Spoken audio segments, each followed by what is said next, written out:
This clip is brought to you by SaveWithConrad.com.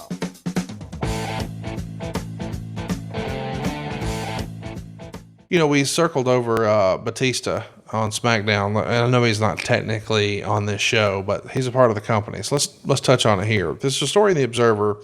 Batista's star fading is being whispered more and more. The reason Kennedy got the U.S. title from Finlay is because they're worried about Batista losing steam and felt Finlay is the best on that side of getting someone over. So they're moving toward Kennedy versus Lashley as the U.S. title program, which is tough because they both need someone to carry them. But it's Finlay's role to help get Batista back on track where he needs to be to carry the brand. And we've talked a little bit before about how once upon a time it felt like Vince thought Batista was going to be the guy, not John Cena. And it was a two-horse race there for a bit. But then it became apparent that this is the John Cena era, and John Cena's the face that runs the place. Do you remember there being concern about Batista being the top guy once he was in that spot? I think there's always a little bit of concern with Dave, but I also don't think that at this time that it had anything to do with Dave. I don't think it was Dave's fault. And I think that when you look at it, and fit certainly wasn't the answer. Dave needed someone that they really cared about to work with. I think that had Bradshaw been healthy, and Bradshaw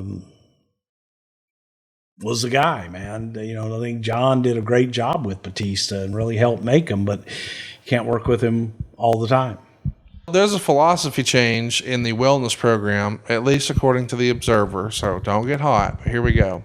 From now on, if a wrestler is suspended for failing a drug test, they are docked their downside guarantee for 30 days. They'll continue to work both TV and pay-per-views, but will only get expenses covered and get no bonuses for those shows. This way, they don't have to interrupt storylines or change pay-per-view matches if someone fails a drug test because they weren't happy with how things went down at the Great American Bash and a bunch of Raw tests coming back. They didn't want to risk screwing up Unforgiven plans. Do you remember there being an adjustment here to the policy based on pay and suspensions or any of that? Or was that never something you were involved in? I wasn't really involved in that. I was involved in the creative side of things. So, and, you know, I don't mean to betray confidences, but a lot of times when you and I have a conversation off air, you'll say, Conrad, I don't do that. Not my department.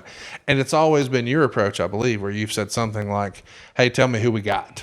Right? That's it. So when I know who we got, I can get going, but that's kind of it. But that even goes back to like when Savage left, right? Where you were like, okay, he's out. Let's write something new. Let's go. Yeah.